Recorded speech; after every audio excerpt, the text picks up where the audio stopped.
Vamos a orar, hermanos, y encomendamos este tiempo a nuestro Señor. Bendito Padre Celestial, te damos gracias por este tiempo que nos congregas. Nos traes, oh Señor, para escuchar, para recordar, pero sobre todo, Señor, traes a tu pueblo para que dé gloria y honra a tu santo nombre. Ese es el fin por el cual hemos sido creados. Este es el fin para el cual nos has restaurado por la obra de Cristo en la cruz del Calvario. Nos trajiste de nuestra vana manera de vivir y nos has puesto nuevamente, Señor, en el propósito por el cual tú nos creaste. Darte gloria y honra a tu santo nombre y allí encontrar ese gran gozo, ese gozo que viene de ti y que es el resultado también de dar alabanza, dar gloria y honra a tu santo nombre. Bendito seas, Señor, y es nuestro ruego que tu palabra no regrese a ti vacía, sino que, como tú así lo has establecido, cumpla el propósito por el cual tú has enviado tu santa palabra. En el nombre de Jesús te lo rogamos. Amén. Romanos capítulo 15, hermanos, vamos a abrir nuestras Biblias, vamos a dar lectura a este pasaje.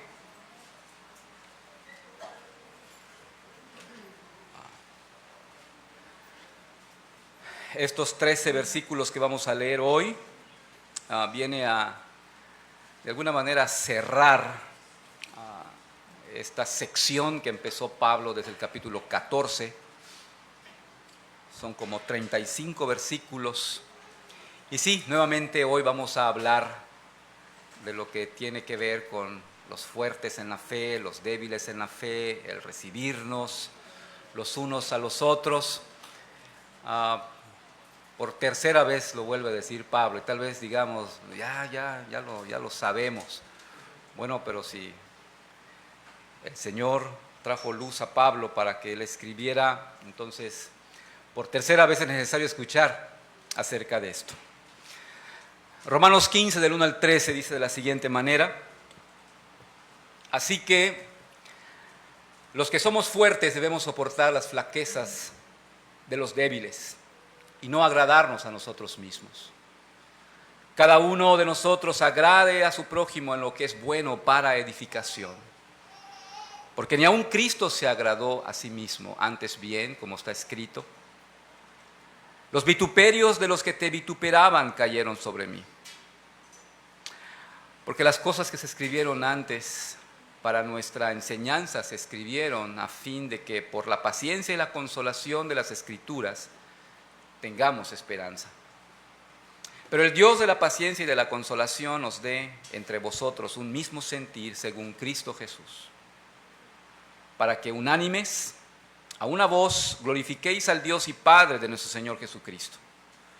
Por tanto, recibíos los unos a los otros, como también Cristo nos recibió, para gloria de Dios.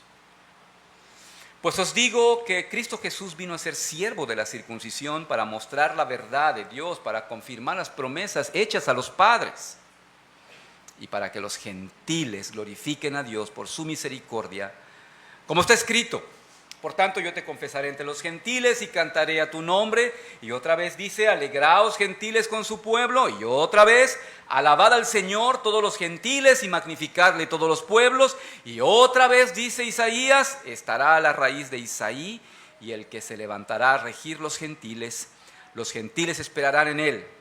Termina con esta bendición: y el Dios de esperanza os llene de todo gozo y paz en el creer, para que abundéis en esperanza por el poder del Espíritu Santo. Y todo lo que aquí vemos, hermanos, el resultado es la iglesia del Señor.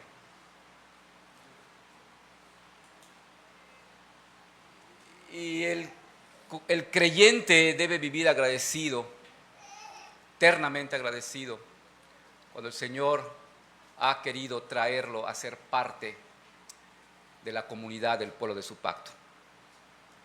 Debemos vivir agradecidos, hermanos, de que somos iglesia. Aquí estamos nuevamente congregados.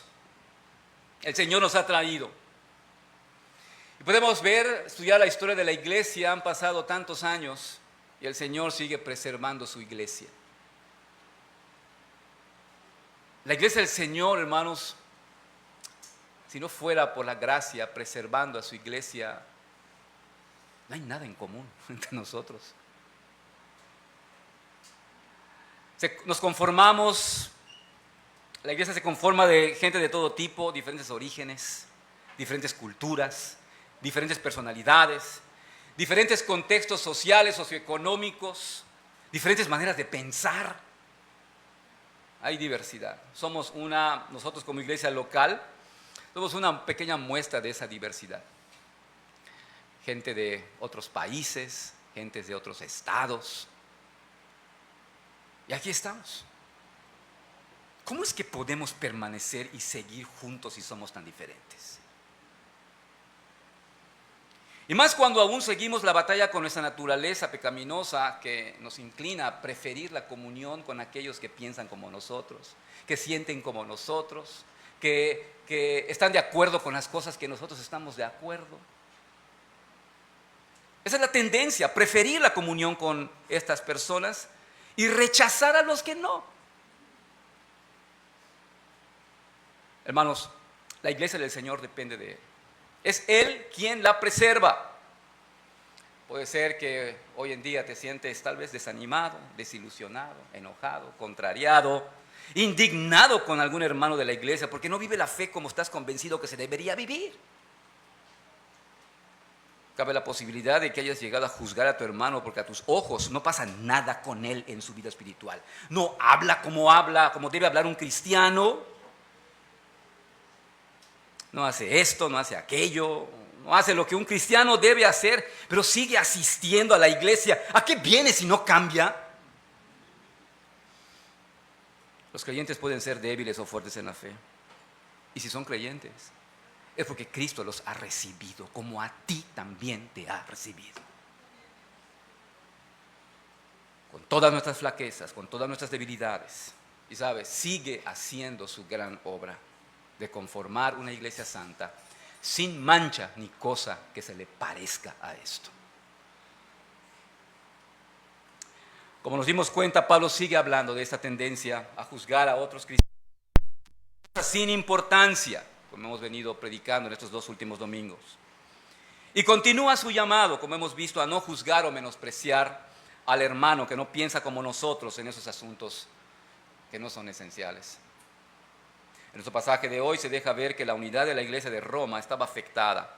Lejos de estarse edificando mutuamente, se estaban derribando mutuamente, juzgándose, menospreciándose unos a otros por asuntos no relevantes, por comer o no comer carne, por guardar o no guardar ciertos días, asuntos donde era posible la libertad que se tiene en Cristo. Hoy en día la iglesia del Señor sigue lidiando con esos asuntos. Pero Pablo trae instrucción para vivir con esperanza en que la obra del Señor se sigue haciendo en su iglesia. Hermanos, lo que notamos hacia dónde quiere ir el apóstol Pablo, a que nos recibamos unos a otros así como Cristo nos ha recibido. Y si Él nos ha recibido con todas nuestras deficiencias, defectos y todas aquellas cosas que a lo mejor nos molestan de nuestros hermanos, ¿quiénes somos nosotros para decir, contigo sí tengo comunión, contigo no, contigo sí, contigo? Si Cristo nos ha recibido. Eso no quita, hermanos, las responsabilidades que tenemos como iglesia, temas tocantes a la disciplina del Señor, temas tocantes a la exhortación con amor y misericordia. Pero Pablo aquí nos da instrucción y dice claramente, recíbanse los unos a los otros, así como Cristo lo ha hecho. Quisiera presentar este mensaje en 4 puntos.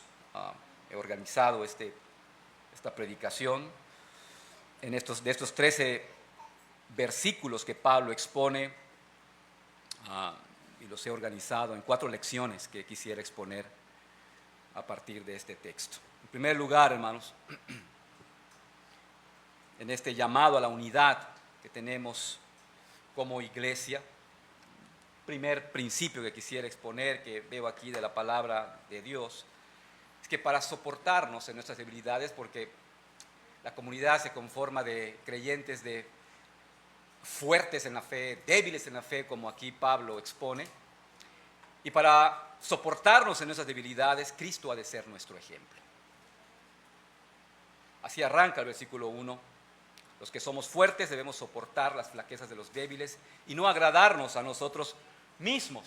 Nota aquí que Pablo sigue haciendo esta distinción de los débiles, aquellos con conciencias sensibles y una comprensión limitada de la libertad que se tiene en Cristo, y los fuertes, aquellos con convicciones firmes que se aferran a su libertad cristiana. Y si nos damos cuenta, Pablo se mete dentro del grupo de los fuertes, pero sin mostrar jactancia, ¿no? Los que somos fuertes.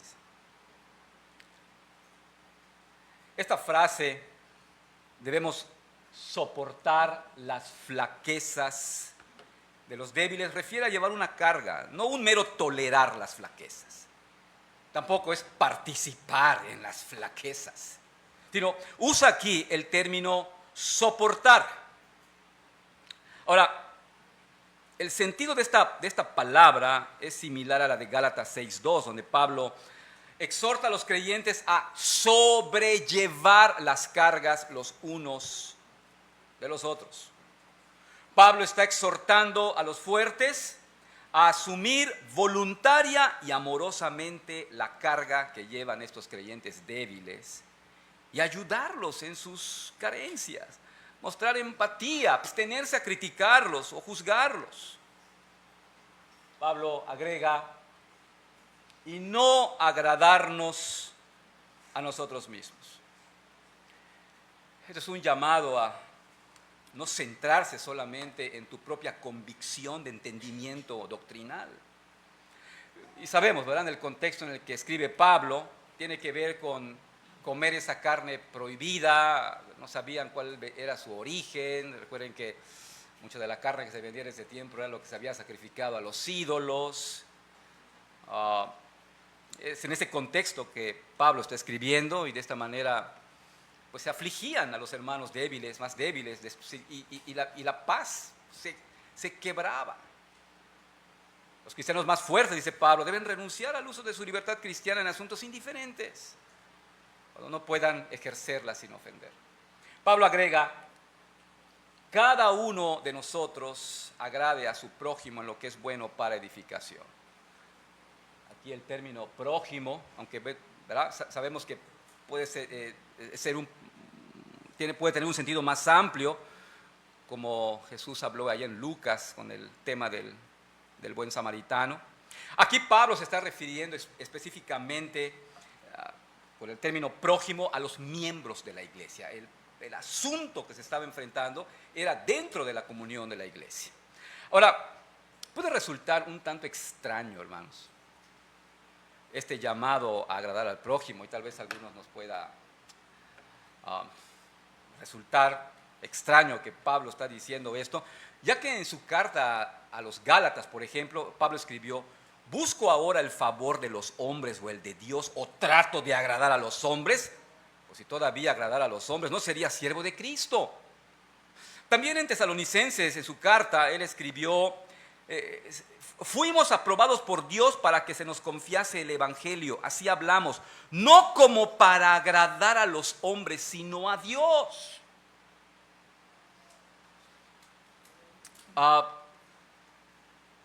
¿Por qué entonces aquí Pablo sí está diciendo que debemos agradar al prójimo, cuando él ha dicho que él no agrada a los hombres, sino a Dios? Debemos entender que en Gálatas y en Tesalonicenses, Pablo rechaza complacer a la gente en cuanto a no comprometer el evangelio de Cristo, suavizando el mensaje de la cruz para no ofender a la gente. Ya Pablo dice, yo no agrado a los hombres, yo predico el evangelio de Cristo y de este crucificado. Lo que Pablo está diciendo aquí en Romanos tiene que ver con la búsqueda del bien espiritual de nuestro prójimo, su edificación. Es apropiado agradar a los demás en la medida en que sean edificados y fortalecidos en su fe. Note, agradar a su prójimo, pero en lo que es bueno para la edificación. Ya lo dijo en el capítulo anterior, versículo 19, sigamos lo que contribuye a la paz y a la mutua edificación. Aquí está el asunto en cuanto a buscar agradar al prójimo, en lo que tiene que ver con su edificación. Y dirán, bueno, ¿y cómo es esto? Entonces, Pablo viene a traer el ejemplo de Cristo, que es el punto central de estos versículos que estamos desarrollando aquí. Y dice el versículo 3, porque ni aun Cristo se agradó a sí mismo. Antes bien, como está escrito, y cita un salmo, los vituperios de los que te vituperaban cayeron sobre mí. Es el Salmo 69 que está aquí citando para decir que Cristo no se agradó. Porque recuerden, Pablo está diciendo, soportemos, sobrellevemos las cargas del débil. Y lo que quiere hacer es poner aquí el ejemplo de Cristo. Ese es un salmo mesiánico, el Salmo 69, y si leemos un poco este salmo, relata la historia de un justo que es abandonado por sus amigos, es atacado por sus enemigos, pero por la causa de su fe en el Señor. Y bueno, Pablo está destacando específicamente el versículo 9 de este salmo, que afirma que los vituperios dirigidos a Dios recayeron sobre el justo. La palabra vituperios aquí tiene que ver con insultos, tiene que ver con hacer pasar vergüenza pública, refiere a la hostilidad verbal que busca humillar, desacreditar a alguien y a menudo por su identificación con el único Dios vivo. Pablo aplica este verso del Salmo a Cristo al señalar que Él no se agradó a sí mismo. De allí que estuvo dispuesto a recibir los vituperios dirigidos a Dios. Y esto es lo que vemos al leer los evangelios, cuando Jesús comenzó a exponer el pecado de los líderes religiosos, ¿se acuerdan? ¿Cómo respondieron? Con agresión, con oposición, con vituperios.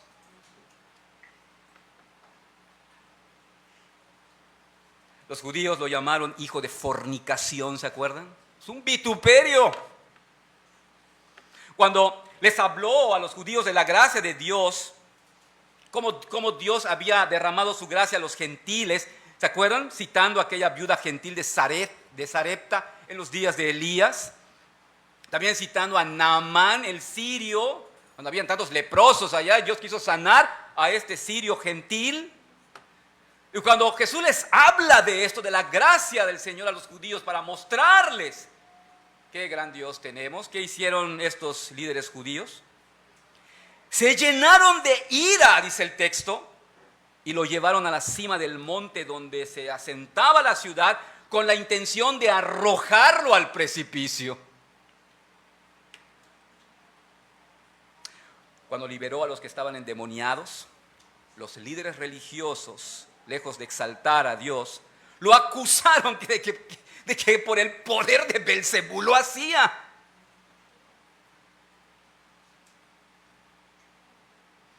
¿Y qué decir cuando fue crucificado? Fue vituperado en gran manera. Se burlaron usando sus propias declaraciones. Tú que derribas el templo y en 3 días lo reedificas, sálvate a ti mismo si eres hijo de Dios. Desciende de la cruz. También decían, a otro salvó, a sí mismo no se puede salvar si es el rey de Israel. Descienda ahora de la cruz y creeremos en él. Vituperios. También le gritaron, confió en Dios, líbrele ahora si le quiere, porque ha dicho, soy hijo de Dios. Incluso los vituperios vinieron de los ladrones. Dice el texto en Mateo, lo mismo le injuriaban también los ladrones que estaban crucificados con él. ¿Alguna vez hubo un ejemplo de alguien dispuesto a soportar incluso los peores abusos para agradar a Dios el Padre? Ese es Jesucristo.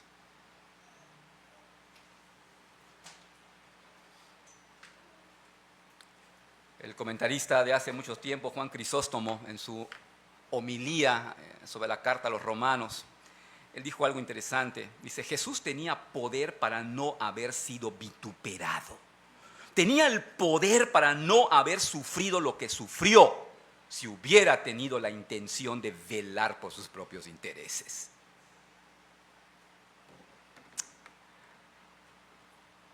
Pero no fue así, hermanos. Por velar por nuestro bien, Él se negó a sí mismo. Cristo no se agradó a sí mismo. Él siempre ha existido en gloria desde toda la eternidad y se regocijaba diariamente en la comunión con su Padre, en perfecta santidad, pero dejó todo eso por el bien de los suyos. El pastor Montgomery Boyce, él reflexiona sobre los vituperios de Cristo con una pregunta y él dice, ¿qué sería de nosotros si Jesús se hubiera agradado a sí mismo en lugar de venir a la tierra como hombre y morir por nuestros pecados? ¿Dónde estaríamos hoy si Cristo hubiera priorizado sus propios intereses? Hermanos, pensemos esto. ¿Qué hubiera pasado si Cristo por voluntad propia hubiera regresado al cielo en lugar de morir por nuestros pecados? Pero bendito Salvador que tenemos en Cristo. Él dijo, he descendido del cielo no para hacer mi voluntad, sino la voluntad del que me envió.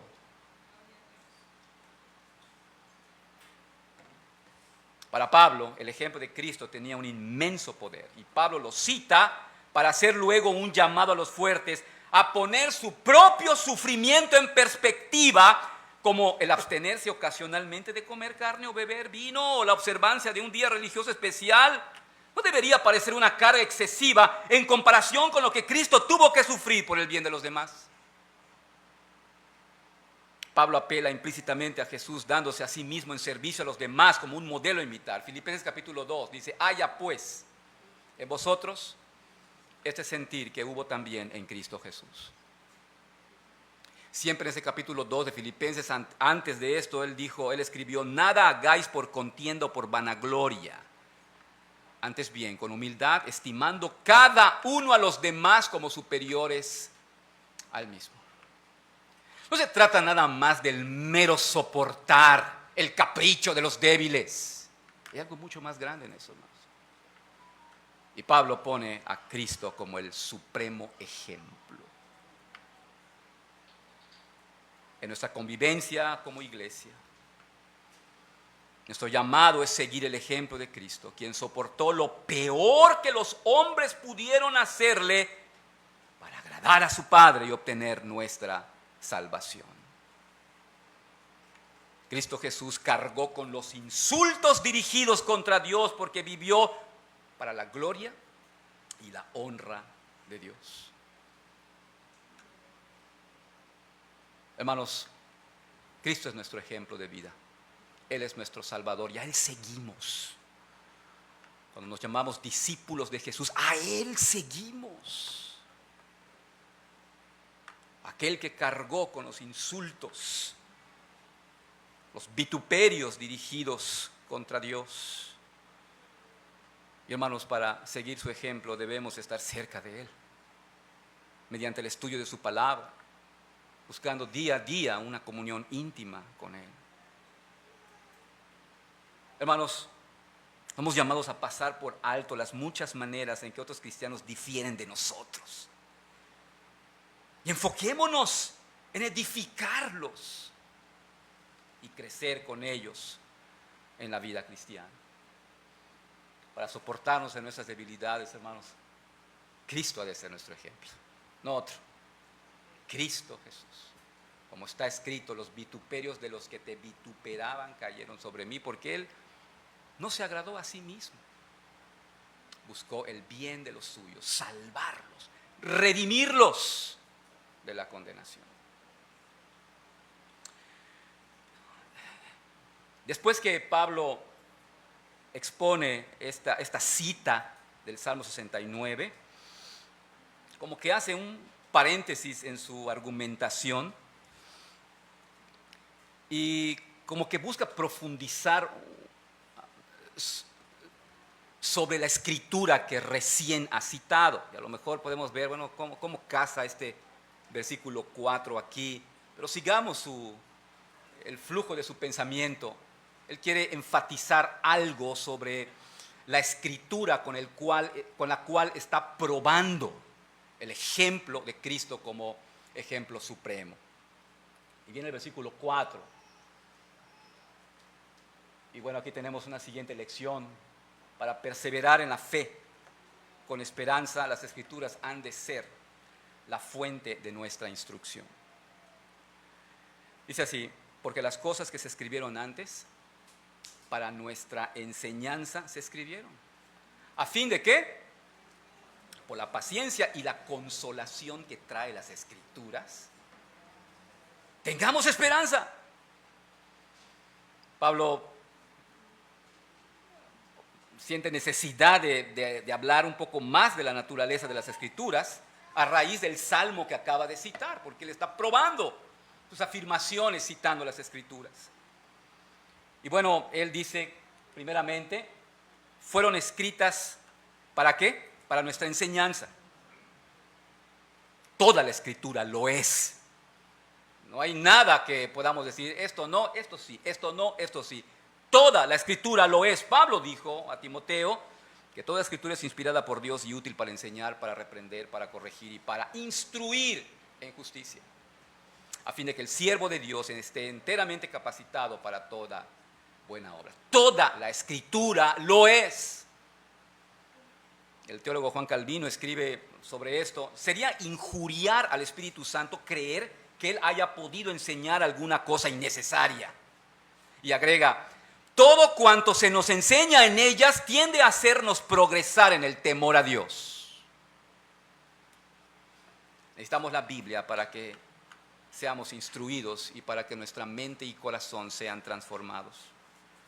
Pablo también señala: a fin de que por la paciencia y la consolación de las Escrituras, lo que nos deja ver que las Escrituras nos instruye para la paciencia. La palabra paciencia aquí debe entenderse como perseverancia. Nos instruye para perseverar en la fe y no detenernos. También las Escrituras nos ofrece el consuelo, entiéndase también el ánimo. Y luego él dice: tengamos esperanza. Vivamos con la esperanza. Se nos da las Escrituras para vivir con esperanza. La iglesia de Cristo somos los que tenemos la esperanza. Tal vez podemos enfrentar ciertos desánimos en la congregación, pero hermanos, aún en esto,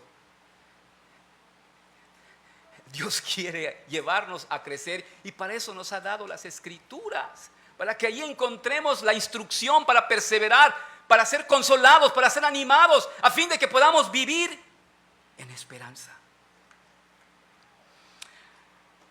Se cuenta de este hombre, Winston Churchill, una de las personas más brillantes e influyentes de su época.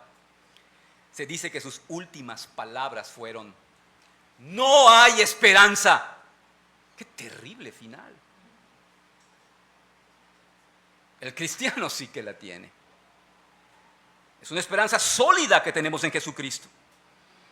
La esperanza que dice: sé en quien he creído y estoy persuadido de que Él es poderoso para guardar mi depósito hasta aquel día. La esperanza que dice: nada podrá separarme del amor de Dios que es en Cristo Jesús, Señor nuestro. Ni la vida, ni la muerte, ni ninguna cosa creada nos podrá separar del amor de Dios. Pablo les escribió a los cristianos gentiles de Éfeso, entre los cuales debía haber mucha gente educada, instruida, y les dice que antes de que se les enseñara acerca de Jesús y ellos pudieran creer en Él como su Salvador, dice Efesios 2:12, que estaban excluidos de la ciudadanía de Israel, ajenos a los pactos de la promesa, sin esperanza y sin Dios en el mundo. Sin embargo, después de haber sido instruidos y haber llegado a la fe en Cristo, ahora ellos estaban en la esperanza en la que Él os ha llamado. Esta cita está en Efesios 1 del 18 al 19. Las Escrituras desempeñan un papel fundamental en la vida de los creyentes. No solo son fuente de instrucción, sino también son útiles y necesarias para perseverar, para obtener consuelo y, hermanos, así vivir con esperanza, cualquiera que sea tu situación. Pablo escribe dentro del contexto de la unidad de la iglesia. Hay un relato bíblico, lo quiero usar como ejemplo, que seguramente le ha emocionado leer y seguramente también le ha instruido. Y ahora le voy a explicar por qué cito esta historia. Es la historia de José. Sabemos que sus hermanos lo odiaban, lo tiraron en una cisterna sin agua, lo vendieron a los madianitas que lo llevaron y lo vendieron, lo remataron allí en Egipto. 17 años este pobre muchacho. Leemos que la esposa de su amo intentó seducirlo, pero él huyó. Y esta mujer lo acusó, lo metieron a la cárcel, estuvo como 2 años. Pero Dios lo liberó, lo puso como gobernante en Egipto. Qué gran historia, ¿no? Cito esta historia porque es lo que citó el que escribió el Salmo 105, probablemente fue David. Y escuche lo que dice, bueno, lea lo que dice.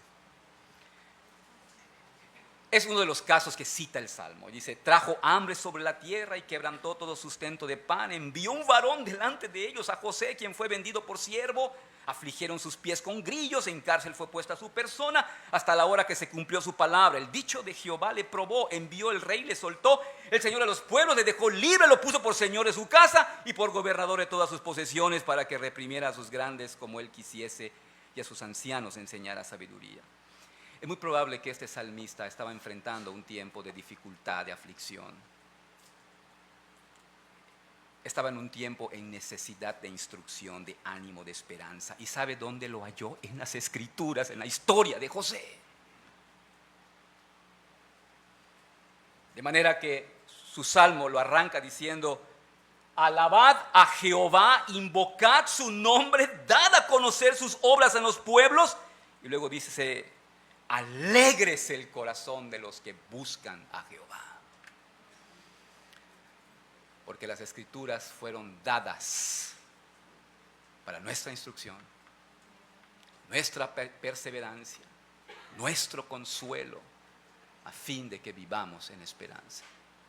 Y esa es la esperanza que como iglesia tenemos, hermanos, para continuar, seguir hacia el supremo llamado que tenemos en Dios, en Cristo Jesús.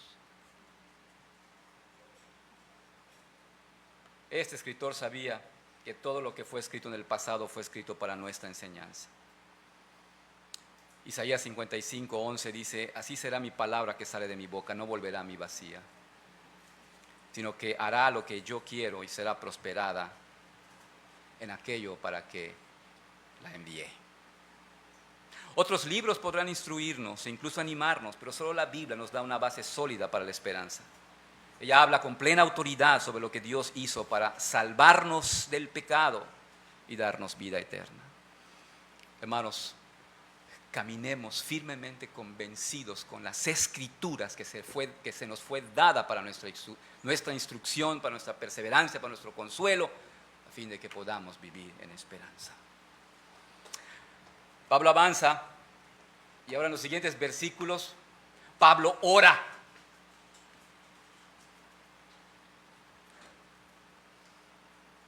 El Dios de la paciencia y de la consolación os dé entre vosotros. Está orando aquí, es una oración que hace. Pero mire esto. Aquí dijo que las Escrituras traen paciencia y consolación. Aquí dice que Dios es quien trae la paciencia y la consolación. ¿Quién pues?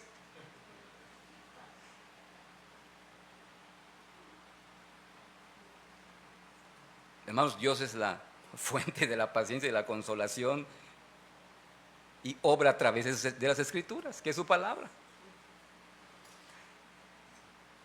Del 5 al 6 tenemos una siguiente lección, hermanos. Para que la unidad de la iglesia sea una realidad, esta ha de ser motivo de oración.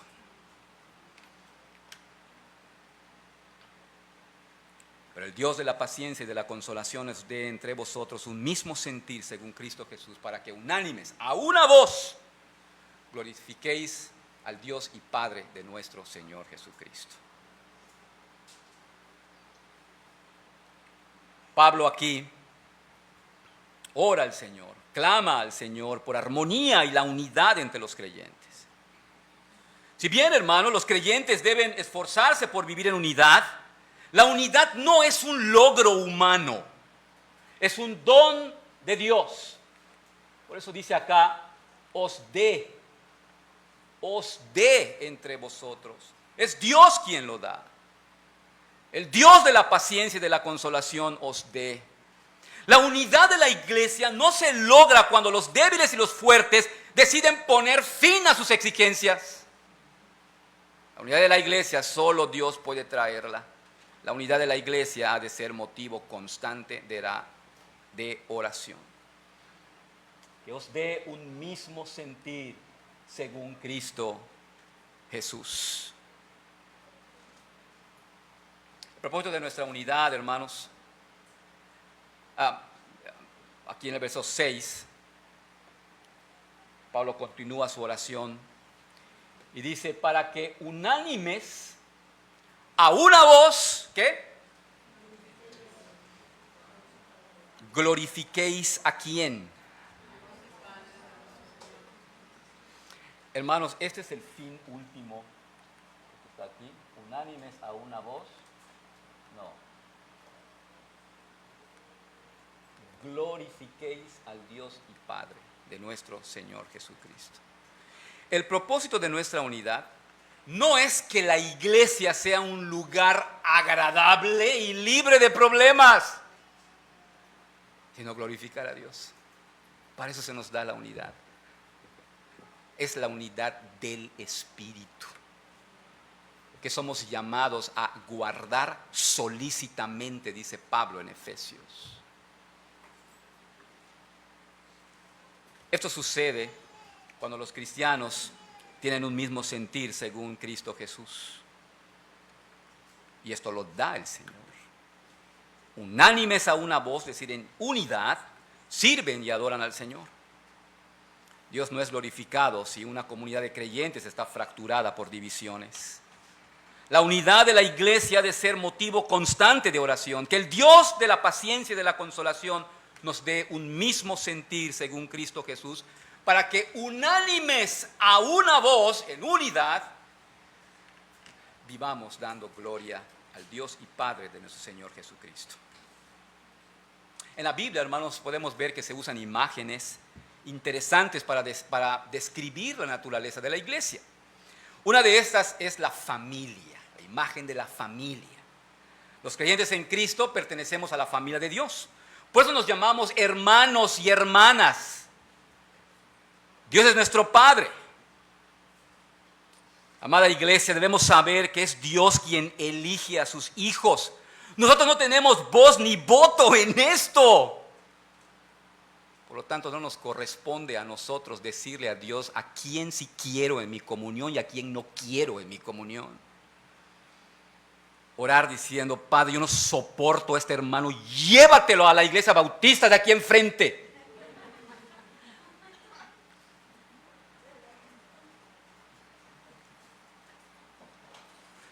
Pero también, como señala un escritor, aunque Dios quiere que seamos hermanos, no significa que seamos gemelos idénticos. Los hermanos suelen ser muy diferentes.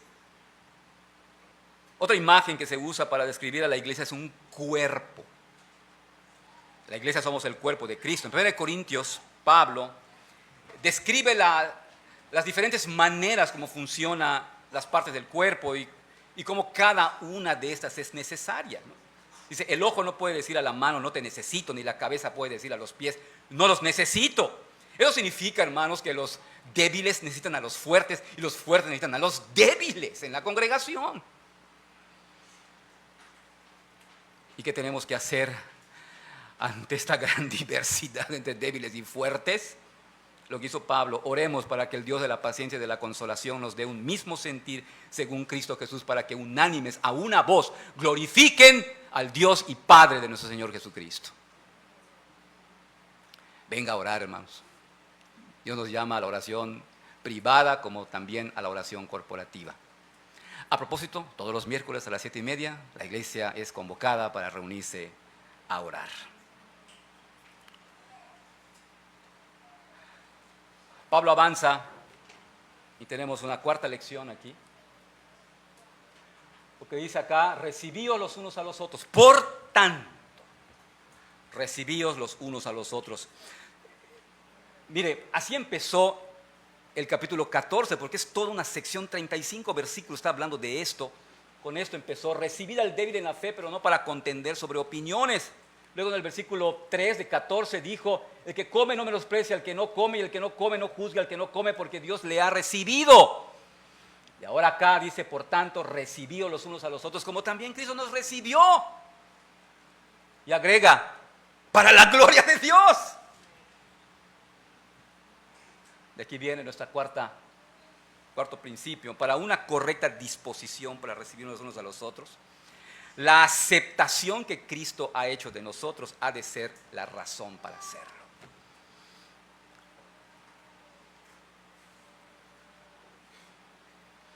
Cristo nos recibió.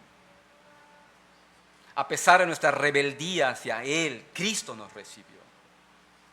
Y a partir de este recordatorio, Pablo hace este llamado: recibíos los unos a los otros como también Cristo nos recibió. Esta frase, como Cristo nos recibió, ¿dónde está? Hermanos, es el fundamento esencial del Evangelio. Cristo nos recibió. Esta iglesia de Roma estaba conformada por gentiles de varias naciones, judíos. Existían enormes diferencias culturales, religiosas, y esas diferencias los estaban dividiendo. Y Pablo les dice que Cristo ha recibido al hermano judío, ha recibido al hermano gentil, por tanto debían recibirse como Cristo lo ha hecho.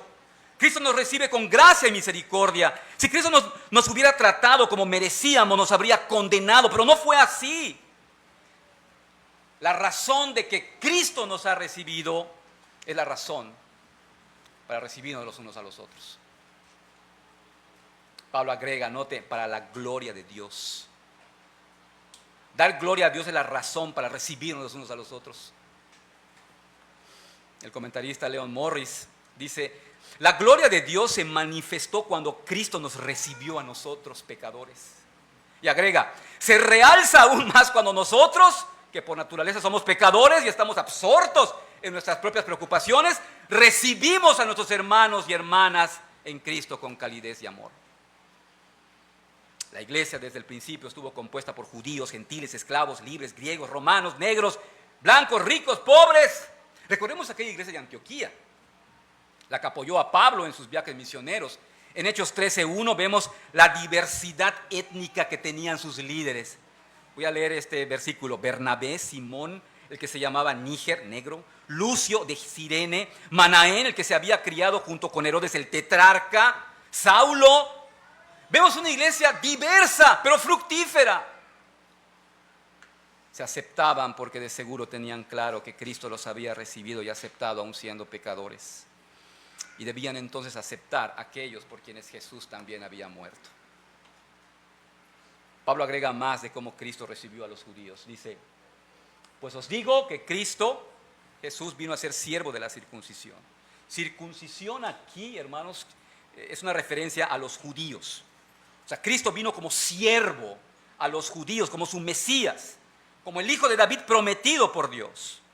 Él dijo: el Hijo del Hombre no vino para ser servido, sino para servir y dar su vida en rescate por muchos. La razón por la que vino como siervo es, dice, para mostrar la verdad de Dios, para confirmar las promesas hechas a los padres. Estas dos frases son paralelas, están diciendo lo mismo. La verdad de Dios se muestra al confirmar la promesa hecha a los padres. Sin duda, Pablo está reflexionando sobre esas promesas hechas a Abraham, Isaac, Jacob, cuando se refiere a estas promesas. El plan de Dios era que Cristo Jesús sería el Salvador de los judíos. Pero el cumplimiento de las promesas a los patriarcas judíos no tenía solo como propósito la bendición solo de los judíos, sino también la salvación de los gentiles. De allá que dice, y para que los gentiles, ¿qué? Por su misericordia. El pacto hecho con los patriarcas desde su inicio prometía que todas las naciones recibirían la bendición de Dios. Eso se le fue dicho a Abraham. Bendeciré a los que te bendijeren, serán benditas en ti todas las familias de la tierra. La promesa de Dios se extiende a todo el mundo. Cristo no es salvador solo de los judíos, es el salvador de las naciones. Esto fue lo que también Pablo le escribió a los Gálatas en su carta a los Gálatas. La bendición de Abraham alcanzase a los gentiles. El propósito de la venida de Cristo entonces no era solo confirmar las promesas a los judíos, sino también mostrar que estaba incluyendo a los gentiles en el ámbito de su misericordia. Los gentiles sin Cristo, como Pablo escribe, eran ajenos a los pactos y las promesas y estaban sin esperanza y sin Dios en este mundo. Esta era la mayor división que existía entre los judíos, el pueblo específicamente elegido de Dios. Pero Pablo deja claro que Cristo Jesús se hizo siervo de los judíos para confirmar las promesas hechas a los patriarcas, a fin de que los gentiles también estén incluidos para glorificar a Dios por su misericordia. Y a partir de acá Pablo empieza a fundamentar esto que está diciendo y cita 4 textos bíblicos. La primera es el Salmo 18:49. Es un cántico de acción de gracias en el que David repasa toda una vida de intervenciones salvadoras de Dios. Pero también al final de este salmo, que es lo que cita Pablo acá, dice: yo te confesaré entre las naciones, oh Jehová, y cantaré a tu nombre. Y esto es lo que se va a hacer entre las naciones. Eso es lo que hacemos acá, hermanos. Se está cumpliendo este texto cuando cantamos al Señor. Cantamos las alabanzas y cantamos que Él es quien nos ha salvado y nos ha redimido. Pablo cita otro texto, trae Deuteronomio 32. Dice, y otra vez la Escritura lo dice así. Está probando su punto que los gentiles también van a estar incluidos. Alegraos, gentiles, con su pueblo. Este capítulo 32 es un cántico. Es un cántico que Moisés compuso para instruir a Israel antes de morir. En el versículo 8 se describe a Dios como el Altísimo, quien da a cada nación su porción de la tierra. En el 21 le dice a Israel que va a provocar envidia por parte de un pueblo que no es pueblo, ya lo había citado anteriormente. Y en este 43, que es la cita que Pablo está mencionando acá, dice que los gentiles son llamados a regocijarse junto con el pueblo judío cuando Dios se vengue de sus enemigos y haga expiación por su tierra y su pueblo. Pablo seguramente tiene en mente el tema de la expiación de Cristo Jesús también por los gentiles. La tercera cita es el Salmo 117:1, es el salmo más corto del Salterio. Alabad al Señor todos los gentiles, magnificadle todos los pueblos. Luego cita al profeta Isaías y otra vez dice y cita a Isaías, es el pasaje de Isaías 11, donde se habla de un futuro descendiente de David que va a gobernar como un gran rey y traerá un día de bendición universal. Dice aquí Isaí, o también se lee Jesé, como Jesé. Está citado aquí. Fue el padre de David. Así que el texto anuncia la llegada de Cristo, que reinará sobre toda lengua, tribu y nación. Lo que Pablo está mostrando acá, hermanos, es que Dios ha incluido a los judíos y a los gentiles para que glorifiquen su nombre. Ese es su pueblo, el pueblo verdadero de Dios. Cristo Jesús es su Salvador. No es solo de los judíos. Miren, está citando la Torá, está citando los salmos, está citando los profetas para afirmar, para confirmar su afirmación que está diciendo de que Cristo es el Salvador también de los gentiles. Y aquí tenemos, hermanos, el primer ejemplo importante de la aceptación de Jesús hacia otras personas. Cristo murió tanto por los gentiles como por los judíos. Y Pablo les dice a los judíos, quienes habían tendido a menospreciar a los miembros gentiles de la iglesia romana, que ya que Dios aceptaba a los gentiles, no deben rechazarlos. Hermanos, para tener una correcta disposición para recibirnos los unos a los otros, la aceptación de Cristo ha de ser la razón para que lo estemos haciendo. Mírenos, hermanos, aquí estamos. Personas con diferentes ideas sobre la vida, personas de diferentes lugares de origen, niños, jóvenes, adultos, gente de diferente personalidad, ¿no es cierto? De diferentes oficios, de diferente nivel socioeconómico, con diferentes tal vez ideas políticas.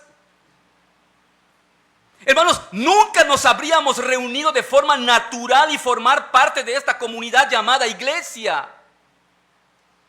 Entonces, ¿cómo es que hemos llegado a formar parte? ¿Cómo es que estamos aquí reunidos? Porque Cristo nos recibió para gloria de Dios. Por eso estamos aquí. No debemos menospreciar lo que Dios ha hecho.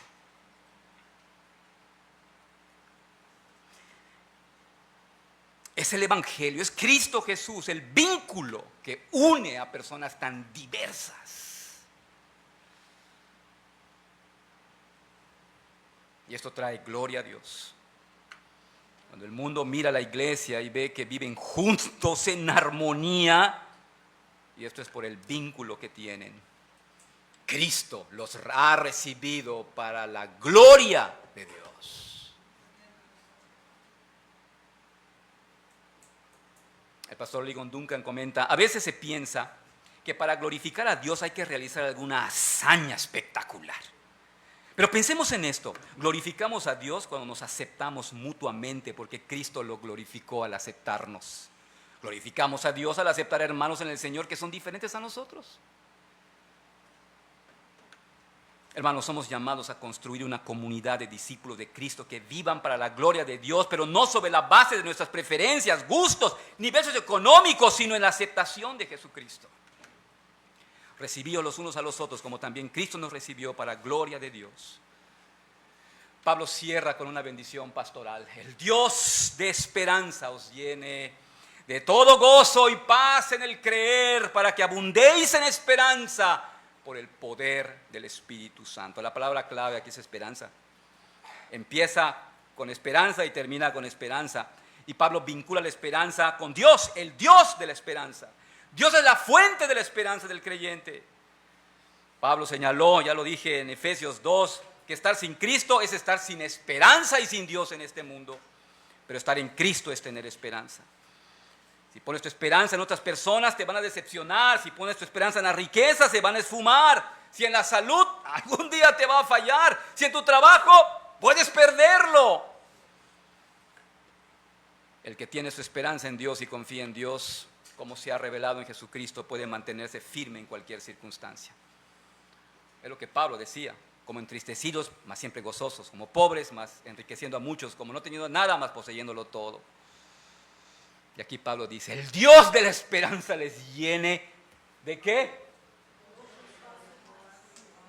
Todo gozo, todo gozo.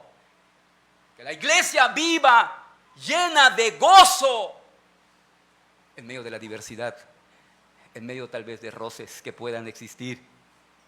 Que la iglesia viva llena de gozo. ¿Llena de qué? De paz también. Se habla de dos clases de paz en la Biblia, la paz con Dios y la paz de Dios.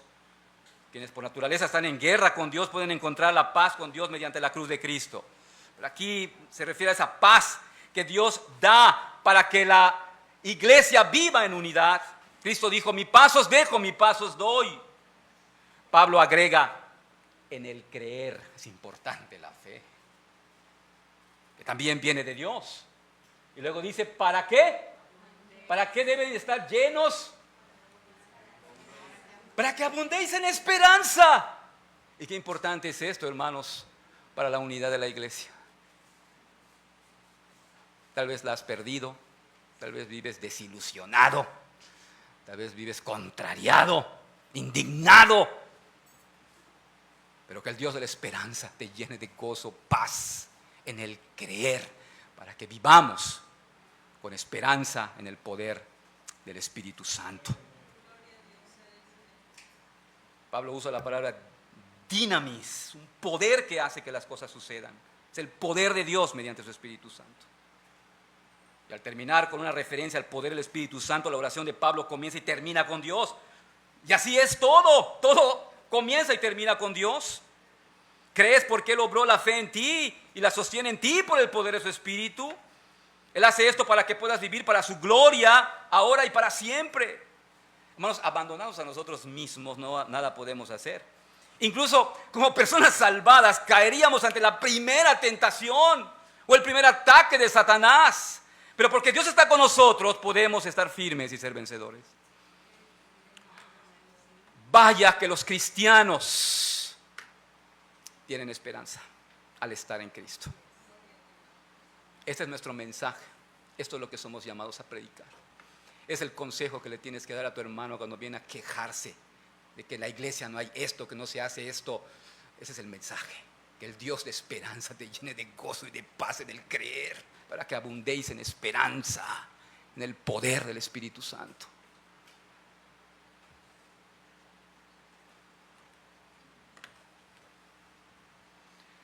Se cuenta de un hombre, Scott Fitzgerald, fue un importante escritor estadounidense, conocido como uno de los mejores autores del siglo XX. Fue considerado miembro de la generación perdida de los años 20. Cuando murió, encontraron entre sus papeles una lista de argumentos que él iba a usar para futuras historias que iba a escribir. Uno de ellos fue, él iba a escribir sobre esto: una familia muy distanciada hereda una casa en la que tendrán que vivir para siempre. Imagínese que fuera real y tú seas uno de esos herederos. Esta es la trama de la iglesia ahora. Una familia distanciada que hereda una casa en la que tendrán que vivir juntos. ¿Se dan cuenta de que vamos a vivir para siempre por la eternidad? Y aquí abajo es donde debemos trabajar para ello. Y tenemos a Cristo. Tenemos la esperanza que Él solo da. Pablo ha traído palabra de Dios para instruir a la iglesia de Roma, donde sin duda enfrentaban problemas como iglesia con respecto a la unidad. Pero Pablo les ha hablado del ejemplo que tienen en Cristo. A pesar de la asombrosa diversidad que evidentemente había entre los cristianos, judíos y gentiles, a ambos Cristo los había aceptado y recibido en la comunión de su iglesia. Y ese es el llamado para nosotros: recibámonos los unos a los otros como también Cristo nos recibió. Amada iglesia, ese es el mismo mensaje para nosotros hoy en día. Cristo nos ha recibido con todas nuestras debilidades, deficiencias, defectos. Nos recibió incluso a pesar de nuestra rebeldía. Y aquí la instrucción de Pablo, donde hemos sacado estas enseñanzas. Amados hermanos, qué cosas legítimas, buenas, justas Dios nos pide que renunciemos por el bien de nuestros hermanos y hermanas. ¿Habrá algún hermano en Cristo a quien tú no aceptas porque no piensa como tú? Si es así, arrepiéntete, clama a Dios. Pide perdón, ruega que transforme tu corazón para seguir su llamado. Recibidos los unos a los otros, así como Cristo nos ha recibido. Amada iglesia, tal vez veamos cosas que no nos gustan en nuestros hermanos. Tal vez veamos falta de seriedad en ellos, falta de compromiso. No los vemos muy cristianos como deberían serlo. Y te descubres juzgándolos, menospreciándolos. Arrepiéntete de eso. Pide perdón al Señor. No pierdas de vista que el Señor los ha recibido y Él está haciendo su obra en ellos. No permitas que tu corazón se amargue. Ruega al Dios de esperanza que te llene de todo gozo y paz en el creer, para que abundéis en esperanza por el poder del Espíritu Santo. Nuestra esperanza como iglesia, hermanos, está en Cristo y solo Cristo. Por eso Pablo escribió este precioso texto. Dios quiso dar a conocer las riquezas de su gloria, de este misterio entre los gentiles. Cristo en vosotros, la esperanza de gloria. Amada iglesia, Cristo es nuestra esperanza de gloria para vivir en la unidad del Espíritu. En Cristo somos un cuerpo. Cristo será formado en cada uno de nosotros. Sí, aún batallamos con nuestras relaciones, pero Cristo finalmente completará su obra y nos presentará sin mancha, ni arruga, ni ninguna cosa que se asemeje a esto. Oremos. Bendito Padre Celestial, gracias te damos por traernos a ser parte de tu iglesia. Oh Señor, perdónanos. Tú conoces cada corazón de los que estamos aquí reunidos. Y ayúdanos, Señor, a ser sabios en cómo conducirnos.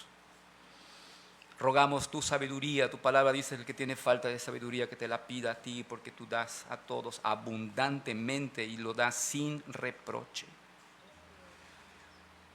Ayúdanos, Señor, a no huir de la comunión de la iglesia. Sigue siendo difícil, Señor, pero clamamos que tú nos des un mismo sentir, a fin de que podamos nosotros vivir para tu gloria, en medio de la diversidad, amándonos, recibiéndonos los unos a los otros, así como Cristo lo hizo. Cristo estuvo dispuesto a recibir los vituperios de los que te vituperaban.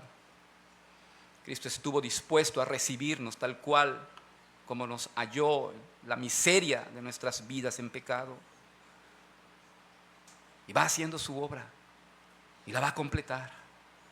Ayúdanos a mirar, Señor, a cada hermano de nuestra iglesia con estos ojos de la redención final que tú has prometido.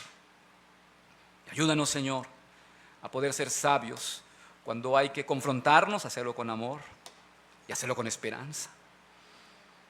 Cuando es necesario pasar por alto, Señor, porque son asuntos no esenciales, danos, Señor, el contentamiento para poder hacerlo. Ayúdanos, Señor, a orar por la unidad, esa que solamente tú traes. Guíanos, Señor, ayúdanos, tan necesitados estamos de ti. Y ayúdanos a responder a cada uno de los que hemos escuchado, niños, jóvenes, adultos, somos responsables de lo que se ha expuesto en tu bendita palabra. En el nombre de Jesús te lo rogamos. Amén. Les voy a invitar a que nos pongamos en pie.